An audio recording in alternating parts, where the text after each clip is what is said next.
হিলি ব্লকের নবনিযুক্ত তৃণমূলের ব্লক সভাপতি অমিত বিশ্বাসকে সংবর্ধনা জ্ঞাপন করল কর্মীরা।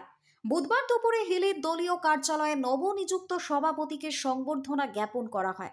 ব্লকের বিভিন্ন এলাকা তৃণমূল কর্মীরা উপস্থিত হয়ে সভাপতিকে পুষ্পস্তবক দিয়ে শুভেচ্ছা জানান। 2019 সালের পরে হিলি ব্লকের তৃণমূলের সভাপতি পরিবর্তন হলো। 6 বছর বাদে মিহির সরকারের স্থলাভিষিক্ত হলেন অমিত বিশ্বাস। বুধবার তৃণমূলের রাজ্য স্তর থেকে হিলি ব্লকের নতুন সভাপতি ঘোষণা হতেই উচ্ছ্বাসের মহল। হিলি ব্লকের তৃণমূলের যুব সভাপতিকে তৃণমূলের ব্লক সভাপতি করছেন রাজ্য নেতৃত্ব। এই প্রসঙ্গে নবনিযুক্ত তৃণমূল সভাপতি অমিত বিশ্বাস বলেন,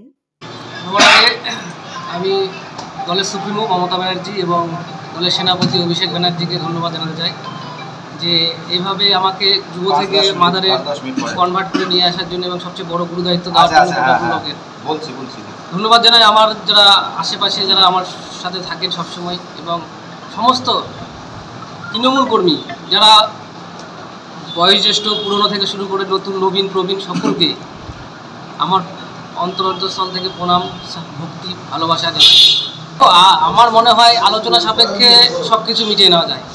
আমরা সকলকে ডাকবো, সকলকে ডেকে সকলকে নিয়ে বসবো। তাদের ক্ষোভ বিক্ষোভ থাকতেই পারে, আমাকে যে সবার পছন্দ হবে এরকম কিছু নয়, সবাইকে নিয়েই চলতে হবে। আমি সবার কাছে যাব, আমি ছোটো ছোটো হতে ভালোবাসি।